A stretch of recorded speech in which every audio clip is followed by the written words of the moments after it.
सबसे ज्यादा मूर्ख कौन।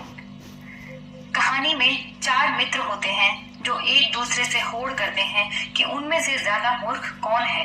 कहानी बहुत ही मजेदार और हास्यप्रद होने वाली है, इसलिए कहानी को पूरा जरूर सुनिएगा। चलिए कहानी शुरू करते हैं। एक गांव में चार मित्र रहते थे। चारों के चारों नाकारा और अव्वल दर्जे के बेवकूफ थे। एक दिन वे चारों बैठे बैठे बातें कर रहे थे। बातों ही बातों में उनमें शर्त लग गई कि उनमें से ज्यादा बेवकूफ कौन है। आपस में वो ये तय कर नहीं पा रहे थे, तो उन्होंने सलाह मशवरा करके सोचा कि चलो गांव के बूढ़े बुजुर्गों के पास चलकर ही ये तय किया जाए, वो ही हमारा फैसला करेंगे कि ज्यादा मूर्ख कौन है। चारों चलकर पहुंच गए गांव के बूढ़े बुजुर्गों के पास, जो चौपाल पर बैठे बैठे बातें कर रहे थे। उनसे जाकर उन्होंने कहा कि हम ये पूछना चाहते हैं कि हम चारों में से सबसे ज्यादा मूर्ख कौन है। अब जो गांव के बुजुर्ग थे, उनमें से एक ने कहा कि हम ऐसे तो तुम्हें नहीं बता सकते कि ज्यादा मूर्ख कौन है। अगर तुम्हारे पास कोई बात हो, ऐसी कोई घटना हो, कोई किस्सा हो, तो हमें बताओ, उससे हम तय कर पाएंगे। अब चारों ने अपनी अपना किस्सा सुनाना शुरू कर दिया। सबसे पहला बोला, मैं अपना किस्सा सुनाता हूँ। एक बार मेरी नई नई शादी हुई थी। उसके बाद मुझे ससुराल अपनी पत्नी को लेने जाना था। चूंकि मैं दूसरी बार ही जा रहा था, तो मेरी माँ ने मुझसे कहा कि बेटा, ससुराल में ज्यादा इधर उधर की बातें मत करना, थोड़ी हाँ हूँ में जवाब देना और पत्नी को लेकर वापस आ जाना। तो मेरी माँ ने मुझे कहा कि सिर्फ हाँ या ना, बस ये दो ही शब्द कहना। मैं ससुराल पहुंच गया। ससुर जी आंगन में ही बैठे थे कुर्सी पर। जाके मैंने उन्हें प्रणाम किया। उन्होंने मेरे हाल चाल पूछे और कहा, आइए जमाई राजा, सब ठीक तो है? मैंने कहा ना। तो वो चौंक गए। पूछा, क्यों, कोई परेशानी है? मैंने कह दिया हाँ। फिर उन्होंने कहा, बताइए क्या परेशानी है? मैंने कहा ना। फिर उन्होंने सोचा कि लगता है जमाई जी को कोई रुपए पैसे की परेशानी है, शायद शर्म के मारे कह नहीं पा रहे। तो उन्होंने खुद ही पूछ लिया, क्या कोई तंगी है रुपए पैसे की? मैंने कहा हाँ। फिर उन्होंने कहा कि ठीक है, अगर आपके रुपए पैसे की तंगी है तो सुबह आपका वो इंतजाम भी कर दिया जाएगा। अब आप आराम कीजिए, खाना खाइए और सो जाइए, क्योंकि मुझे ससुराल पहुंचते पहुंचते रात हो गई थी। थोड़ी देर बाद मेरी सास खाना लेकर आई। जब वो खाना लेकर आई और मेरे सामने रखा, तो मुझे कहा कि लीजिए खाना खाइए। मैंने कह दिया ना। ससुर जी ने सास से कहा चुपके से एक तरफ जाके कि हो सकता है इनके रुपए पैसे की परेशानी है तो खाना खाने का मन ना हो, एक बार और पूछ कर देख लो। मेरी सास ने कहा, खाना खा लीजिए, क्या आपका मन नहीं है? मैंने कहा ना। फिर वो मेरे सामने से थाली ले गई और कहने लगी, जब आपका मन हो तब खा लीजिएगा। ऐसे करते करते रात हो गई और सोने का वक्त हो गया। सब अपनी अपनी जगह पर सो गए। जमाई जी को भी एक कमरा दे दिया गया और उनके बिस्तर कर दिए गए। वो भी सो गया, लेकिन उसे नींद कहाँ आ रही थी, उसे तो भूख सता रही थी। उसने सोचा कि मैंने तो बड़ी गड़बड़ कर दी, हाँ और ना के चक्कर में मेरा पेट तो भूखा ही रह गया। अब उसने सोचा कि जब तक कुछ खाया नहीं जाएगा, पेट में दौड़ते हुए चूहे तो मुझे परेशान ही करते रहेंगे। उसे लगा कि उसे उठकर रसोई में कुछ ढूंढ लेना चाहिए, कुछ तो खाने का मिल ही जाएगा। वो उठकर रसोई घर की तरफ बढ़ा। धीरे धीरे कदमों से अंदर गया, क्योंकि रसोई के बाहर ही एक पलंग पर उसकी सास सो रही थी। अब उसने चारों तरफ रसोई में तलाशना शुरू किया, तो क्योंकि उनकी शादी कुछ ही वक्त पहले हुई थी, तो वहां एक हांडी में लड्डू रखे थे। उसने धीरे से हांडी का ढक्कन उठाया, एक लड्डू उठाया और मुंह में रख लिया, और जैसे ही हांडी का ढक्कन वापस रखने लगा, वो ढक्कन हाथ से गिरकर छूट गया, नीचे गिर के टूट गया। और उसकी आवाज हुई तो सास उठकर जल्दी से खड़ी हो गई और वो लड्डू को मुंह में रखे जमाई भाग गया और अपने कमरे में घुस गया और चादर ओढ़कर सो गया। सास को लगा कि पता नहीं क्या बात है जो जमाई जी अचानक से यूं भाग कर गए। उसने अपने पति और बेटों को जगाया कि जाओ जरा जमाई जी से पूछो कि क्या बात हो गई, इतनी रात को वो ऐसे भाग क्यों रहे थे। उसके साले और ससुर जब उसका हाल चाल पूछने उसके कमरे में आए, तो वो चादर तान कर सो रहा था। उन्होंने चादर हटाई और उसे उठाया तो देखा कि उसका मुंह एक तरफ से सूजा हुआ है। उसके सालों ने कहा, माँ, ये क्या परेशानी बताएंगे? इनकी परेशानी तो साफ नजर आई है। इनके अचानक क्या हो गया? जब ये आए थे तब तो बिल्कुल ठीक थे। सास घबरा गई। उन्होंने कहा, जाओ जल्दी से इन्हें वैद्य जी के पास ले जाओ। साले और ससुर अफरा तफरी में जवाई को जल्दी से लेकर वैद्य जी के पास चले गए। आधी रात को वैद्य के घर का दरवाजा खटखटाया। वैद्य जी को उठाया और कहा, देखिए इनके मुंह पे अचानक क्या हो गया है? शाम तक तो ये बिल्कुल ठीक थे। वैद्य ने इधर उधर देखा और उसने कुछ अपने औजार से या फिर हाथ से उसके एक तरफ सूजन पे हाथ लगाया तो वो लड्डू खिसक के दूसरी तरफ चला गया। वो चकरा गया वैद्य जी। उसने सोचा कि ये कौन सी बीमारी है? ऐसी क्या परेशानी हो गई जो एक तरफ से खिसक कर दूसरी तरफ चली गई? उसने दूसरी तरफ हाथ लगाया तो लड्डू बीच में आ गया। सबने सोचा, सब जो उसको देख रहे थे, कि ये हो क्या रहा है। फिर वैद्य ने उसका मुंह खुलवाया और एक चिमटी अंदर डाली और पकड़ के खींचा तो लड्डू बाहर आ गया। लड्डू बाहर आते सब देखकर जोर से ठहाका मारकर हंस पड़े। वैद्य को भी हंसी आ गई। ससुर ने पूछा, जवाई जी ये क्या है, आपके मुंह में लड्डू? उसने सारी आपबीती कह सुनाई। उसके ससुर ने कहा, वाह रे वाह बेवकूफ, ऐसी ही परेशानी थी तो पता ही दिया होता। अब आती है दूसरे मित्र की बारी। उसने कहा, ये तो कुछ भी नहीं, मेरी बेवकूफी का किस्सा सुनो। एक बार मुझे भी अपनी पत्नी को लाने ससुराल जाना था। मेरी माँ ने मुझसे कहा, बेटा ससुराल में अच्छे और नए कपड़े पहनकर जाना। मैं गांव के बाजार से जाकर नए कपड़े ले आया और उन्हें पहनकर और कुछ सामान लेकर ससुराल के लिए रवाना हो गया। पहुंचते पहुंचते मुझे शाम हो गई। ससुराल का घर थोड़ा सा दूर था। मैंने सोचा कि वहां पहुंचते पहुंचते तो रात हो जाएगी, मेरे नए कपड़े किसको दिखेंगे। तो वहीं पर एक खेत में एक घर बना हुआ दिखाई दिया मुझे और पास में एक झोंपड़ी थी। तो मैंने सोचा कि क्यों ना इस झोंपड़ी में मैं अपने नए कपड़े खोलकर बदल लूं और आज की रात यहीं बिता लूं। सुबह नए कपड़े पहनकर ससुराल के लिए रवाना हो जाऊंगा। मैंने वहीं झोंपड़ी में अपने कपड़े उतार कर टांग दिए और गमछा लपेट लिया। फिर मुझे थोड़ी देर बाद भूख लगी तो मैंने देखा कि पास ही में खेत में एक घर बना हुआ है, क्यों ना यहीं से 2 रोटी मांगकर खा लूं और रात गुजार लूं। मैं गमछे में ही वहां पर पहुंच गया। गांव में बिजली वगैरह कुछ भी नहीं थी और वो घर तो खेत में बना हुआ था, इसलिए उस वक्त वहां पर बिजली थी ही नहीं।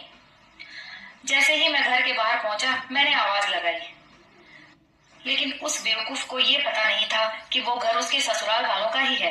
कुछ वक्त पहले ही उन्होंने खेत में एक नया घर बनाया था। अब उसके सास ससुर और साले तो सब सो रहे थे और उसकी सास और उसकी पत्नी बैठी बैठी बातें कर रही थी।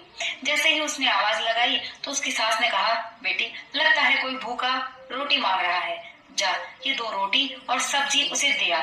हाँ बिजली नहीं आ रही है तो तू ये मोमबत्ती ले जा। तो मेरी पत्नी मोमबत्ती लेकर बाहर आई।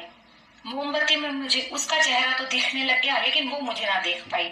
जैसे ही मुझे उसकी शक्ल साफ दिखाई दी मैं चौंक गया कि ये तो मेरे ससुराल वालों का ही घर है और मैंने अपने कदम पीछे बढ़ाने शुरू कर दिए। पीछे देखा तो गाय भैंसों के गोबर की ढेरी लगी थी। मैं पीछे चलता चलता उस ढेरी में जा गिरा। मेरी पत्नी चिल्लाकर अंदर भाग गई और उसने अपने सब घर वालों को जगा दिया।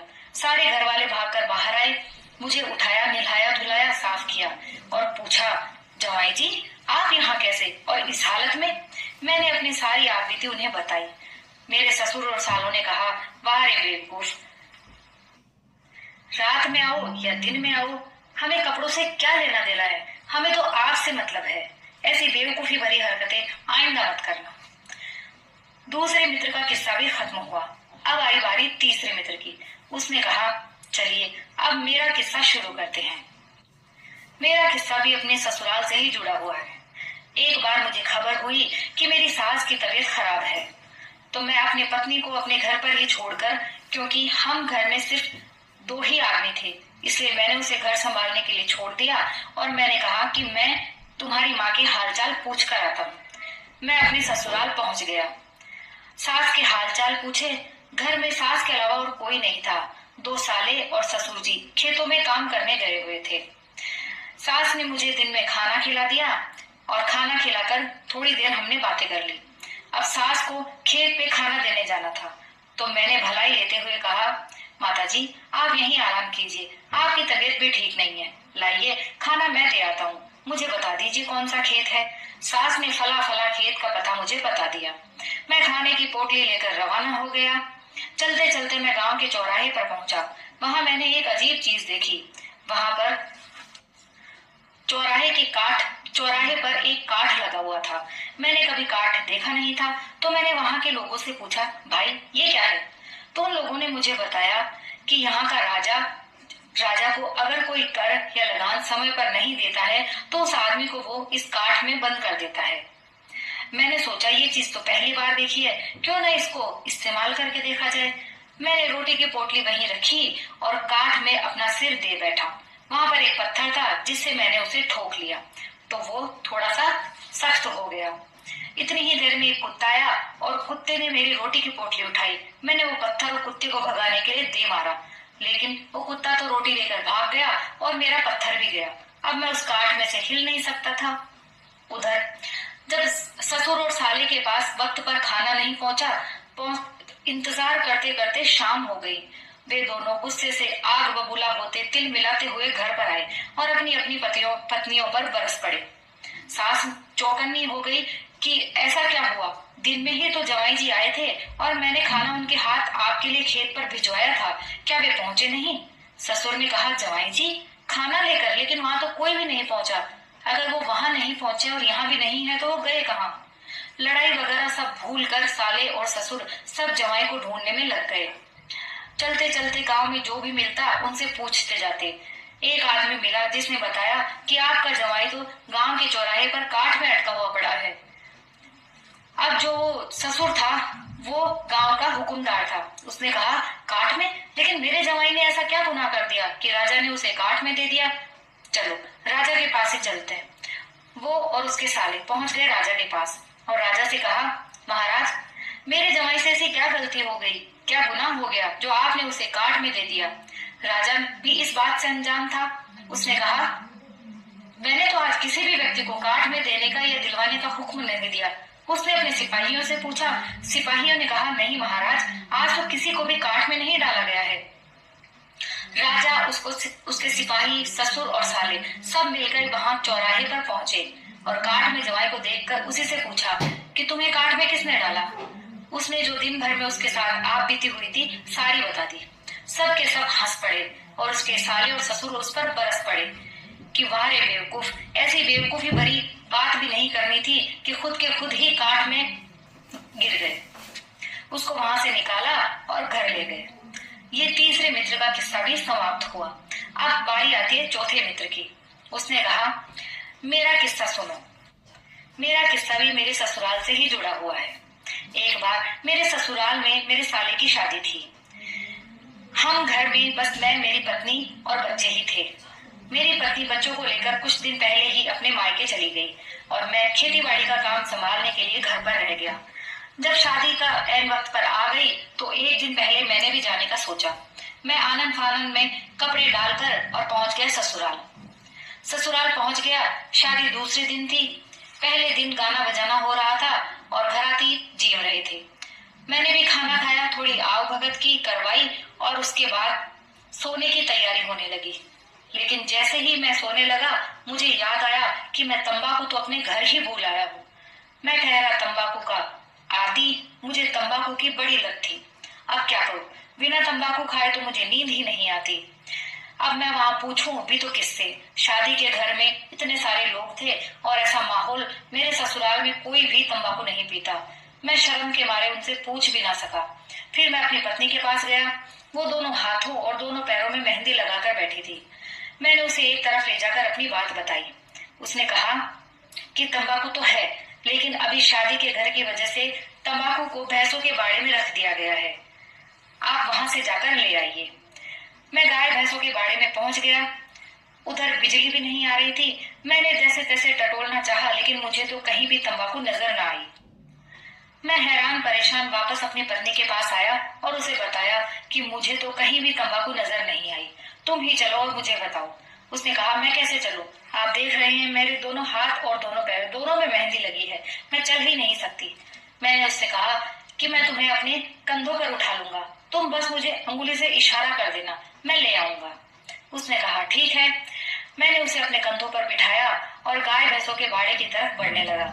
जब गाय वहां पर बिजली तो आ नहीं रही थी। जब मेरी पत्नी मेरे कंधों पर बैठी थी तो दूर से अंधेरे में हमारी कुछ ऐसी परछाई बनी कि गाय और भैंसे सब हमें देखकर डर के मारे इधर उधर भागने लगी। सब अपने खूंटों से अपनी सांगली तुड़ा तुड़ा कर भाग गई। जब वो भाग रही थी तो जो आगे शादी का खाना वगैरह चल रहा था, वहां से सारे घर वाले भागकर और बाड़े में ये देखने आ गए कि आखिर ऐसा क्या हो गया जो सारी गाय और भैंसें अपने खूंटों से तुड़ा तुड़ा कर भाग गई। जब वे लोग आए और सब कुछ इतनी जल्दी में हुआ कि मुझे संभलने का मौका ही ना मिला। मेरे सालों ने, ससुर ने ऐसे देखा तो उन्होंने मुझे पूछा, जवाई जी ये क्या हो रहा है, आप बिटिया को ऐसे कंधों पर उठाए क्यों हैं? मैंने अपनी सारी बात उन्हें बता दी तो उन्होंने कहा, हे भगवान, ऐसी बेवकूफी भरी हरकत करने से पहले हम ही से कह दिया होता, हम ही से तंबाकू मांग लेते। मेरा किस्सा भी कुछ यूं समाप्त हो गया। अब बताइए, हम चारों में से कौन सबसे ज्यादा मूर्ख है? तो वहां के जो बुजुर्ग थे उसने कहा, देखो भाइयों, मूर्ख तो तुम चारों ही हो, लेकिन जो बात तुम पूछ रहे हो कि सबसे ज्यादा मूर्ख कौन है, तो जो तुम काठ में अपने आप गिर पड़े तो तुम ही सबसे ज्यादा मूर्ख लगे। ना तो तुम्हें उससे कोई लालच था, ना कोई कुछ काम था, और तुम बिना मतलब ही काठ में जा पड़े, इसलिए सबसे ज्यादा मूर्ख तो तुम ही हो। दोस्तों, ये कहानी किस्सा यहीं समाप्त होता है। अगर आपको पसंद आया हो तो प्लीज लाइक और शेयर कीजिए और कमेंट करना